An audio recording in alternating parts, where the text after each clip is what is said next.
It's the Ross Tucker Football Podcast.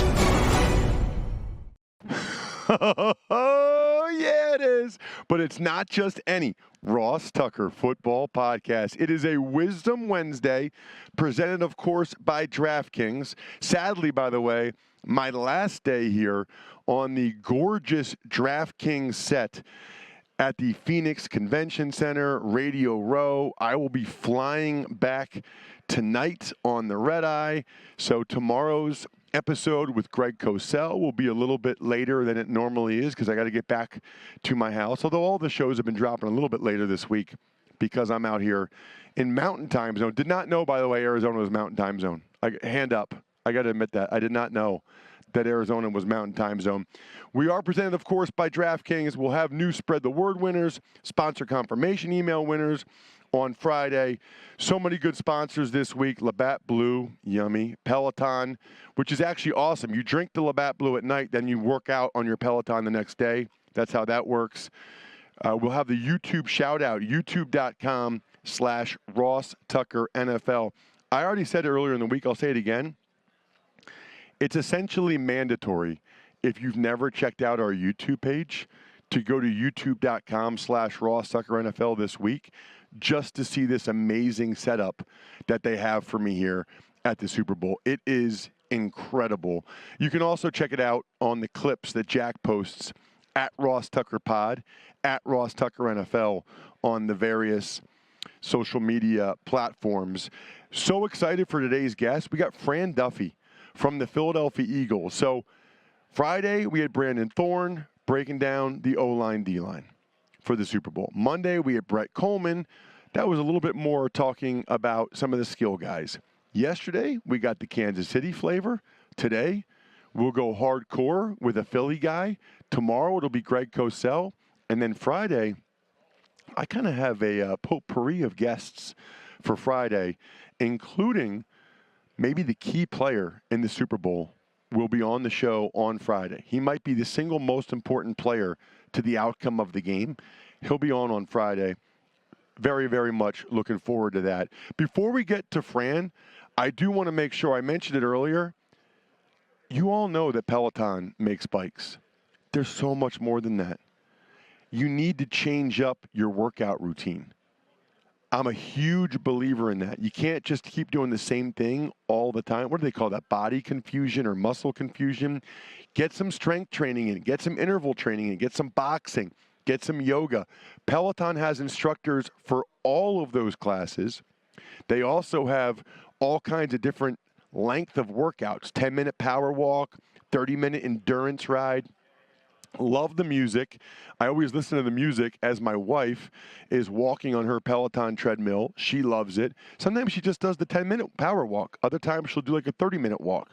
Try Peloton risk-free with a 30-day home trial. It's new members only. It's not available in remote locations. You can see additional terms at onepeloton.com/home-trial. It's Big Show time. The Big Show. As promised, we are joined by, honestly, not only a good friend of mine, but one of the best in the business. I wish every team had a Fran Duffy. You can check him out on social media at EaglesXOs. He is as good as anybody I know at breaking down the tape and actually shows his work, shows the video on the Eagles' awesome YouTube page, on his social media. It is invaluable for me as a guy that does the Eagles pregame show and a bunch of stuff in Philadelphia market during the week. I could not live without Fran. Fran, you take me back to like high school and college where like I would go and like I'd see these smart kids in class. I'd be like, hey, Jenny, can I borrow your notes? Can I borrow your notes? And they would let me borrow their notes, and I'd be able, I'm not going to do as well as Jenny. I'm not going to get an A or an A+, but if I just read Jenny's notes, I can get an A-. You are my modern day Jenny, Fran. You're the person that does all the work so that I can get the Cliff Notes version by watching all your clips, reading all your stuff, and then feel pretty knowledgeable about it. I hope that makes you feel good. I don't know. Yeah, I mean, sure. Like, Jenny is like one of my least favorite characters in cinema if we're talking like Forrest Gump. But I think when you look at you were surrounded by a lot of quality students at the Princeton University, so to be included in that group is definitely a compliment. No, in all sincerity, Fran, the videos are amazing. I think every team should have a guy. Do you know offhand, Fran, how many teams have a Fran Duffy type? And what I mean by that is someone that is basically kind of like a Greg Cosell, an in-house Greg Cosell breaking down the video, but then it's almost like your video clips, Fran, it's like your own personal NFL matchup show. It's like your own personal Eagles matchup show. Yeah, and it's awesome. That's one of the things that I was really blessed with early when I first started here, and this was my 12th season with the Eagles full time, and so they really allowed me to kind of carve out my niche and find a role, and certainly that has been with X's and O's content, and there aren't a lot of people in this role around the other 31 teams, but I was very blessed a long time ago to be given that niche to be able to carve this out, and it's worked out since then. We've been doing now 12 years of Eagles game plan, which is basically an Eagles version of NFL matchup, and focusing in on the opponent each and every week. It's been a lot of fun, and we learned a lot of football along the way. Yeah, you absolutely need to check out Eagles Game Plan, as well as the Eagles Eye in the Sky podcast and the Journey to the Draft podcast. All absolutely excellent. One of the things I want to start with, Fran, is something that Greg actually talked about last week here on the Ross Tucker Football podcast, and it's just the multiplicity of the Eagles offense. You've done a really good job of showcasing this in some of your videos. Just the bind that the Eagles are able to put defenders in. When I watch those videos, or I watch the Eagles at times, Fran, I really don't know what the backside off the ball linebacker is supposed to do. I mean, they're really putting him in a position, correct me if I'm wrong, where he almost can't be right. Can you kind of verbalize that for people that haven't had a chance to watch your videos? Yeah, I guess that would be the thing from a schematic element that the Eagles do really, really well. And we all hear the term RPO, RPO, RPO, and the Eagles certainly run a lot of RPOs. They were in the top 5 this year in terms of how often they like to run these run pass option plays. And it's been a really effective tool for them, especially when they get into the red zone. They have been lethal against teams using the RPO when they get inside the 20, 25, 30-yard line. And that's because what they do is they make you cover every single blade of grass from sideline to sideline. And I'm sure I didn't actually catch Greg from last week, but I'm sure one of the things he talked about was some of the plays we saw in that NFC title game against the 49ers, where essentially you take one of the best defenses in football and certainly one of the best back sevens in football when you look at the impact Fred Warner can have on a defense. I think when you look at the way that the Eagles operate, it's like, okay, well, there are 3 threats on any of these RPO calls. You either have the handoff to the back, and we know the Eagles are dominant at the point of attack from an offensive line standpoint. Miles Sanders is explosive. Kenny Gainwell has been their leading rusher each of the last 2 games here in the postseason. And then Boston Scott always seems to find his way to the end zone. But that offensive line is just so dominant at the point of attack. So we say, okay, you've got the threat of just the basic run game. Then you've got Jalen Hurts, the ability to keep the ball and win on the backside. But then you also have to respect whatever pass option they have on the backside of that play. So maybe it's a slant to A.J. Brown. In that game against San Francisco, it was the bubble screen to Dallas Goedert. It might be a fade ball to Devontae Smith. But whatever that route is on the backside, you've got to account for that as well. And so schematically, from a pure X's and O's standpoint, there are 3 different options that you have to make sure that you account for. And if you are one of those guys that's kind of caught in that bind, are you going to cover A or are you going to cover B? If you cover a B, all right, well, we're happy to go to the other side, and we're going to go to wherever you don't have the numbers. And so that's been one thing that has really stood out just watching this team week in and week out this season. But then, Ross, it's not just the X's and O's, it's the Jimmies and the Joes with this as well, right? Because when you have A.J. Brown, Devontae Smith, Dallas Goedert just as pass-catching weapons, well, now we're wherever you're leaking, wherever you're lacking defensively, that's where we're going to go over and over and over again. And I think that's where you start leaning into Nick Sirianni and Shane Steichen, the game planners, the architects of this offense, and say, you know what? We are willing to spam the same plays over and over and over. We're going to keep running it until you stop it. And that's something I think we'll see here in this football game on Sunday. Totally agree, and I love that they do that. Fran, when they just start running inside zone play after play after play, and they're knocking the other team back, I love it. I mean, I thought actually in the Niners game that they probably could have run it even more. They elected on some opportunities to try to take those shots down the field with some of the go routes down the sideline, and I give the Niners corners credit. They defended those plays well. Otherwise, the game could have gotten out of hand even more. But they were running it so – I mean, weren't the Niners like the number one run defense? And some of those holes – now, early in the game, it was interesting. Early in the game, the Niners were running it down. They were doing a pretty good job. But as the game wore on, boy, they were just pounding them.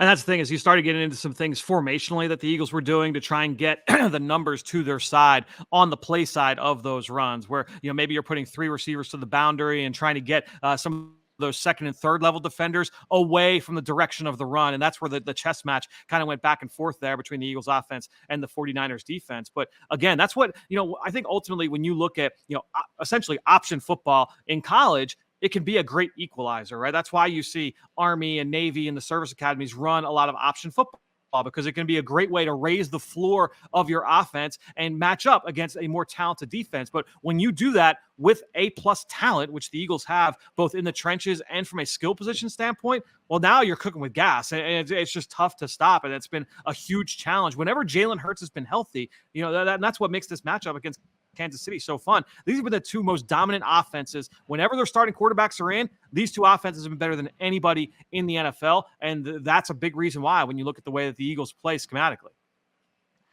Fran, you mentioned you've been doing this for 12 years. The Eagles coordinators are pretty darn good, aren't they? I mean, there's a reason why they're getting these head coaching interviews.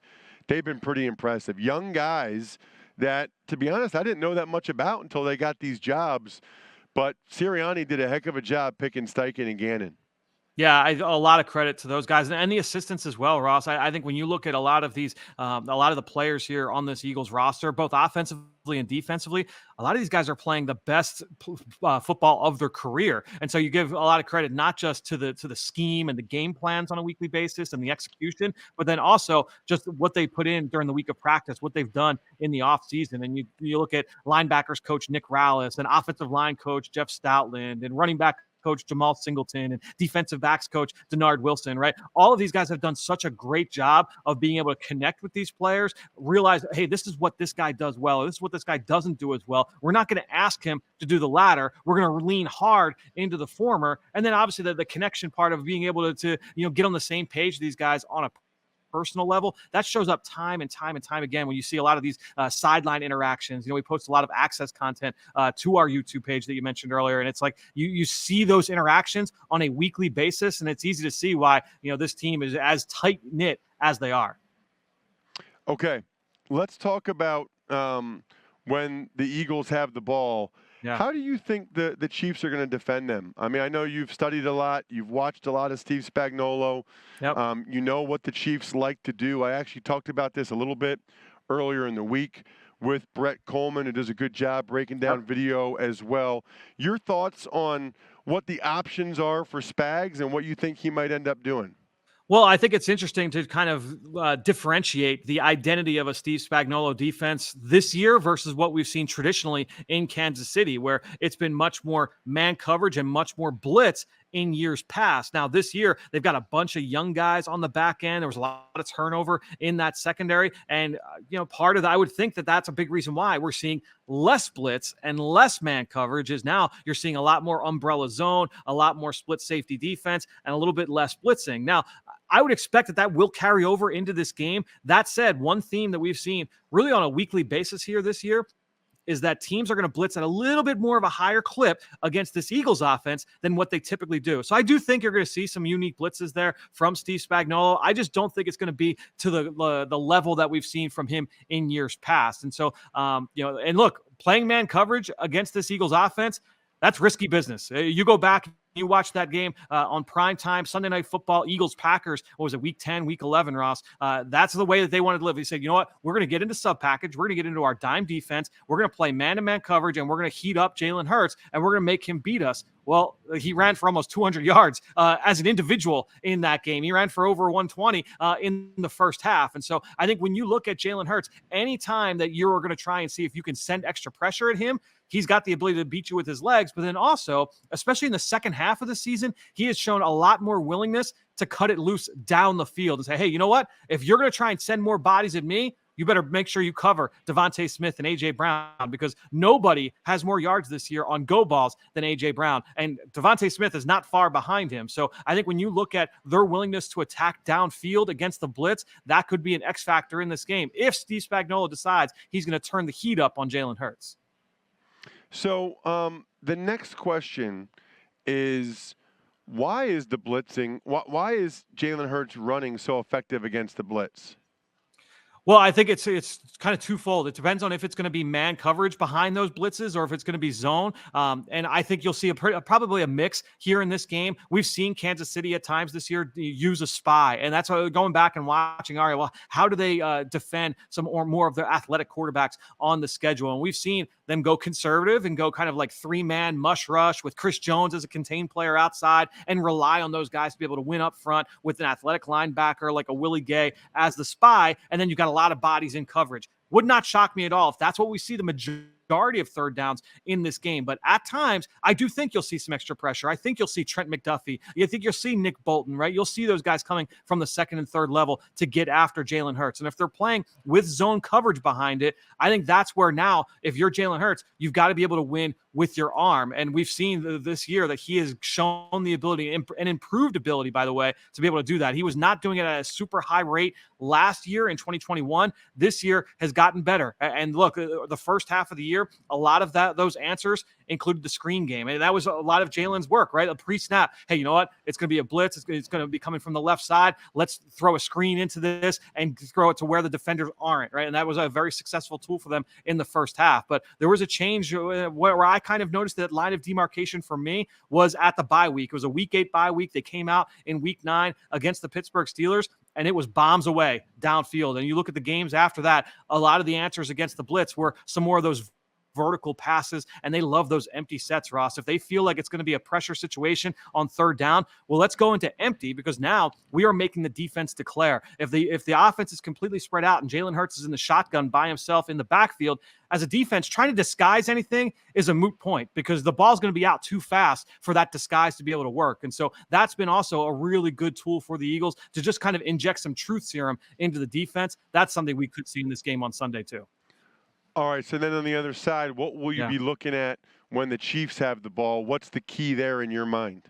Well, trying to stop Patrick Mahomes is like a futile thing, right? I don't know that you're going to look at that and say, okay, this is going to be the antidote to trying to stop number 15. I think at the end of the day, you understand he's one of the best players in the league for in recent memory and really moving forward. I mean, this guy's going to be a first ballot Hall of Famer when it's all said and done. So I think ultimately it's going to be about trying to limit the production, limit the explosive plays, and get off the field on third down. And when they go to third down, we know that it's all about trying to get number 87 the football, Travis Kelce. And so what their plan is for Travis Kelce will be very, very important. And to me, in this game, I think this is going to be one of those that's going to go back and forth, and it's going to be all about the money downs and those high leverage situations, red zone and third down. Can the Eagles get off the field? The Chiefs' red zone offense has been outstanding. The Chiefs' red zone defense, not as much. They've been on the opposite end of it. So if the Eagles can get a stop or two in the red zone in this game, force some field goals instead of touchdowns, and then conversely do that on the opposite side,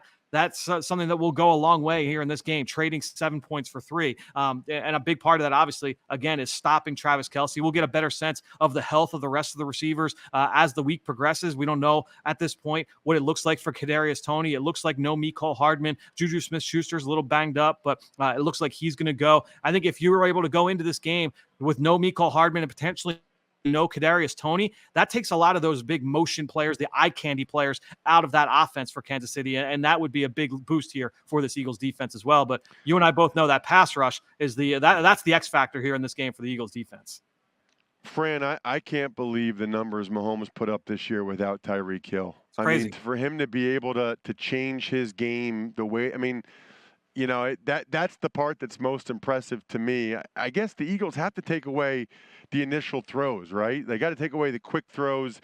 I'm guessing they want Mahomes to hold on to the ball and move around a little bit, give the pass rush a chance to get there. And that's the thing, is that when, it's not that his numbers drop like big time when that happens, but that creates the best way for you to succeed, is like create a little bit of chaos in the backfield, force him off of his first read. And honestly, I think that's been something that the Eagles defense has done really well over the course of this year. I think a lot of people will look at the 70 sacks in the regular season and say, D-line, and they're not wrong. The defensive line is really, really good. It's a strength of this team, but you got to give a lot of love to the back seven as well, and some of the schemes that they've employed on the back end, some of the tools that they've used, dropping defense of those edge rushers into the flats to try and take away some of those first throws. I can think back to a sack against the Indianapolis Colts on third down where Matt Ryan drops back to pass, but Brandon Graham is there in the passing lane, and now you've got time for, I think it was Josh Sweat or Javon Hargrave to get home for a sack, right? When you have those kinds of plays, and you're going to change them series to series. You're going to change them week to week. But whether it's an edge rusher dropping out, a bracket coverage in the middle of the field, a safety being lining up where you didn't expect them to, maybe you're playing some sort of basic coverage that you weren't expecting. Whatever it is, just trying to get that quarterback off his first read, force him to hold the football, then let your guys up front be able to get home. I think that would be an area where you say, okay, that's a winning formula for the Eagles in this game. But Patrick Mahomes, he can create in any situation and create explosive plays in any situation. And so you've got to be buttoned up from snap to whistle. Make sure you check out this guy on social media at EaglesXOs. His content will be fantastic. If you're an Eagles fan, it's mandatory. If you're just really into the Super Bowl, you're really into football, you have to check out Eagle Eye in the Sky podcast, the Journey to the Draft podcast, which I'm on a lot and really enjoy. Obviously, a lot of you remember Fran from his college draft days as well. Eagles game plan showing the X's and O's preview of the game for those of you, obviously, in the Philadelphia area this weekend will be fantastic. Fran, thank you so much for the time. Really appreciate it. Ross, appreciate it as always, man. I'll talk to you soon. Man, I meant what I said about Fran. He is so good. Thoroughly enjoy his breakdowns on YouTube, his videos. It is awesome. I mean, every team should have a guy like Fran that posts smart content, right? Like, make your fans smarter. Jack, do you watch or listen to Fran stuff ever? I have in the past, yes. And like you said, because having been around Philly, lived here my whole life, being a big Eagles fan, he is definitely the smartest person by far when it comes to Eagles film breakdowns and just any Eagles analysis in general, besides you. No, nice save there, by the way, Jack. But no, I think you might even be better than me. Speaking of better, how about Raycon earbuds? Premium audio at the perfect price point so you can build great habits without breaking the bank. Literally every day I've worked out here, whether I was doing the elliptical, whether I was lifting weights, I've had my blue Raycon earbuds in. I'm actually going to a Luke Bryan concert next month, so I've been prepping. You have to prepare for concerts, by the way. You don't just show up at a concert. You got to listen to music for months ahead of time so that you know the words and the songs before you go to, especially if you're not like a huge Luke Bryan fan. Anyway, it's been the Raycon earbuds that have been in my ear the entire time for all of these workouts. If you're ready to buy something that's small, but will have a big impact on your commute, big impact on when you travel, big impact on when you work out, go to buyraycon.com/Tucker today to get 15% off your Raycon order. That's buyraycon.com/Tucker to score 15% off. buyraycon.com/Tucker. Tuck's Takes. Chiefs cornerback L'Jarius Sneed cleared concussion protocol. Well, that's significant. Spagnuolo pointed out at opening night, Monday night, how significant that would be. He's their best corner. I mean, everybody else they have is rookies. Sneed actually has some experience. He's a really good blitzer, too. So I wonder how much we see Sneed coming off the edge. I think there's still a belief out there that you can affect Hurts and this Eagles offense if you blitz. I expect Snead. If you want to watch something during the game, I expect Snead to blitz off the slot multiple times in this game. Really significant for the Chiefs to have him back in the lineup. Tuck's Takes. Eagles owner Jeffrey Lurie says that Jalen Hurts has nothing left to prove in terms of getting a new contract. Well, he's right. I mean, they're 16-1 this year with Hurts as their starting quarterback. The Eagles, for a long time, this goes back to Joe Banner, if they have a player they like, they're going to extend them basically as soon as they can because they're smart enough to realize that the cost only goes up the longer you wait. So Jeffrey Lurie's right that Hurts has earned it. They're going to pay. Now, by the way, saying that he's earned it is not the same as agreeing to a number. I'll be really curious to see if Hurts is happy with something in the $40 million a year range, or if Hurts believes that he should be a resetting the market type of guy and be closer to $50 million. That'll be interesting to me to see how that plays out. One way or the other, it's very rare for the Eagles under Jeffrey Lurie to have an issue signing a guy.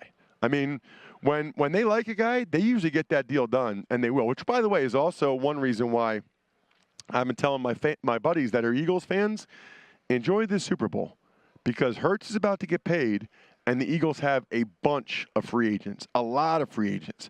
They're not going to be able to keep all of them. A bunch of those guys are going to get big money elsewhere. Tuck's Takes. The NFL and DAZN partner on international NFL Game Pass deal. It's pronounced DAZN. A lot of people don't know that, actually, Jack. I used to work for them. I used to come to the Super Bowl and do stuff for DAZN when they were doing other content. Look, I think NFL Game Pass is awesome.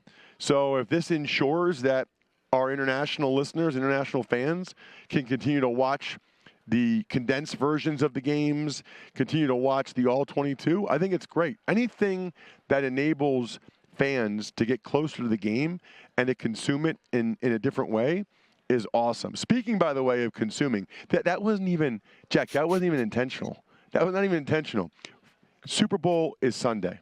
There's no better way to watch that game than with the pristine Canadian goodness of a cold Labatt Blue Light in your hand. Stock up, be the MVP of your Super Bowl party, and share a Labatt on the big day with your crew. Always enjoy responsibly. Beer, Yum, Labatt USA, Buffalo, New York. Tuck's Takes. Some coordinator news around the NFL. The San Francisco 49ers hire former Panthers interim head coach Steve Wilks as their new defensive coordinator, while the Titans promote Tim Kelly to be their new OC. Well, I think we knew for a while that the Titans were going to promote Tim Kelly, so that's not that much of a surprise after they moved on from Downing. Although I don't know what Vrabel wanted Downing to do. I mean, his hands were a little bit tied with the quarterback situation there. Wilks obviously did a terrific job with the Carolina Panthers, and as we've come to realize, if you go to the Niners and you're a good DC, like Robert Saleh, like D'Amico Ryans, you get hired as a head coach. So I think Wilks wants another chance as a head coach. He didn't really get much of one out here in Arizona. 1 year with Josh Rosen as his quarterback. I hope Wilks goes out to San Francisco, kills it, and gets another head coaching opportunity. Tuck's Takes. The Saints get permission to meet with Raiders quarterback Derek Carr, while Aaron Rodgers announces he's going on a 4-day darkness retreat to help make his retirement decision. Well, the Saints meeting with Derek Carr is really interesting to me. I still don't understand why Derek is in any way facilitating a trade. I just don't see how that benefits him. The only thing I can think of is if he thinks the Raiders would be willing to stay on the hook for the $40 million and try to trade him after that. Because that's the other option the Raiders have. They could guarantee Carr's money, the $40 million on February 15th, and then work out a deal with the trading team to take some of that obligation off. So I guess that's a possibility. And maybe that's what the Raiders are thinking. Clearly, the Saints need an upgrade at quarterback, but I hadn't been thinking about them. I'd been thinking, for whatever reason, Carolina Panthers and the Jets and some of these other teams had not been thinking about Derek Carr. As for the Aaron Rodgers thing, look, I am open to trying new things. That sounds horrible to me. 4 days in darkness. That sounds like my worst nightmare, but evidently people like it, and Rodgers has heard good things about it. I guess the point that I would make is that, first of all, I've told you a million times that he's not retiring. But let me just say this. If he goes there and comes out and says, you know what, I'm really at peace with my career and I'm going to retire, he should get his money back from that place. If the retreat tells him to not make $60 million to play football for 5 months, he should go back to the retreat a second time and think it over more. I mean, he's not retiring. He likes the attention. There's no other way to look at it at this point other than he kind of likes the conversation being about what he will or won't do. Shoutouts, Pizza Boy Brewing, Sporticulture, HumanHeadNYC.com, SteakhouseSports.com, Go-Bengals.com, Evergreen Economics, BackOfficeScheduler.com. It is not too late for Valentine's Day. MyFrontPageStory.com. I think we're done here. Thanks for listening to the Ross Tucker Football Podcast. Make sure to also subscribe to the Fantasy Feast, Even Money, Business of Sports, and College Draft. All available at Apple Podcasts, rosstucker.com, or wherever podcasts can be found.